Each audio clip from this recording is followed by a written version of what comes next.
Assalamualaikum warahmatullahi wabarakatuh. Alhamdulillahirabbil alamin wa bihi nasta'inu ala umuri dunya waddin. Wassalatu wassalamu ala asyrafil anbiya wal mursalin sayyidina wa maulana Muhammadin wa ala alihi wa sahbihi ajma'in, amma ba'du. Teman-teman yang dirahmati oleh Allah, alhamdulillah kita diberikan kesehatan. Alhamdulillah kita masih diberikan kenikmatan iman sehingga kita masih bisa menikmati bulan Ramadan di tahun ini. Ramadan yang berkah ini. Di bulan Ramadan ini kita diwajibkan untuk beribadah puasa, yaitu sebuah ibadah yang kita harus menahan dahaga kita, menahan lapar kita dari terbitnya fajar hingga menjelang maghrib. Dan juga ibadah puasa ini mungkin banyak sekali yang mengatakan bahwa ini adalah ibadah yang susah, ibadah yang betul-betul menguji keimanan kita, karena tidak ada seseorang lain yang mengetahui tentang puasa yang kita jalankan.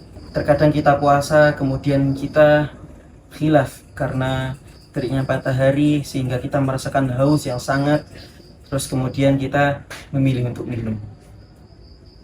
Dan ketika kita minum itu pun tidak ada orang lain yang mengetahui bahwa puasa kita itu batal atau tidak. Maka puasa itu adalah kuncinya pada diri kita sendiri. Dan maka dari itulah puasa adalah ibadah yang sangat menguji keimanan kita. Namun ketika kita khilaf dengan apa yang sudah kita lakukan itu, janganlah kita terus merasa minder terhadap keimanan kita. Bahwa Rasulullah SAW pun beliau pernah mengatakan dari sebuah hadis yang disampaikan oleh Ibnu Abbas, yang diriwayatkan oleh Ibnu Abbas, Rasulullah SAW beliau menanyakan kepada sahabat-sahabat, para sahabat, apakah kalian mengetahui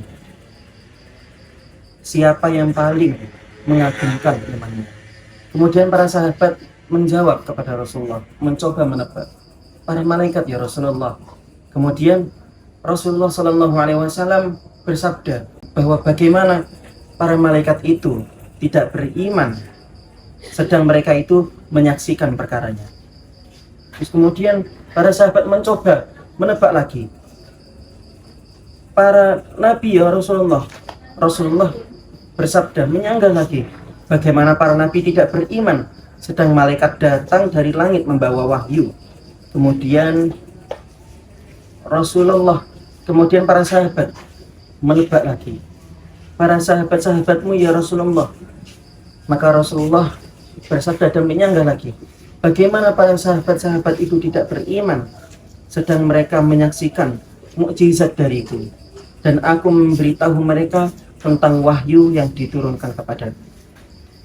Kemudian Rasulullah meneruskan kalimatnya, akan tetapi yang paling mengagumkan imannya ialah orang-orang yang datang sesudah wafatku dan beriman kepadaku, sedang mereka tidak melihatku dan mereka membenarkanku. Mereka itulah saudara-saudaraku. Baik teman-teman yang dirahmati oleh Allah, setelah kita mendengar daripada hadis tadi, sesungguhnya seharusnya kita merasa semakin bertambah imannya. Kita merasa pede dengan iman yang kita miliki. Kita tidak pernah menyaksikan Rasulullah secara langsung. Kita tidak pernah melihat beliau dengan mukjizatnya. Kita tidak pernah melihat malaikat-malaikat itu secara langsung, tapi kita bisa beriman dengan seperti ini.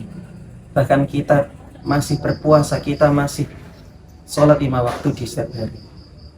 Maka teman-teman sekalian, bisa kita ambil pelajaran dari kisah yang sudah saya bawakan dan juga hadis yang sudah saya sampaikan tadi, bahwa tidak hanya amal ibadah kita kepada Allah secara langsung yang dapat memberikan kita yaitu pahala atau apapun itu yang bisa membuat Allah ridho kepada kita, tapi juga amal kita kepada sesama makhluk. Tak hanya pada sesama manusia, tapi juga kepada sesama makhluk, baik itu hewan ataupun tumbuh-tumbuhan yang ada di bumi ini.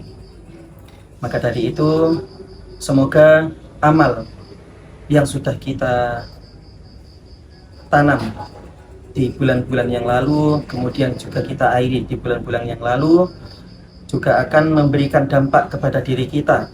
Tak hanya dampak bagus kepada amal kepada Allah secara langsung melalui ibadah-ibadah seperti sholat maupun puasa, tapi juga amal kita mempengaruhi akhlak kita kepada sesama manusia, memberikan kita sebuah pribadi yang menjadi lebih baik lagi dan menjadikan kita adalah manusia yang bermanfaat kepada manusia-manusia yang lain.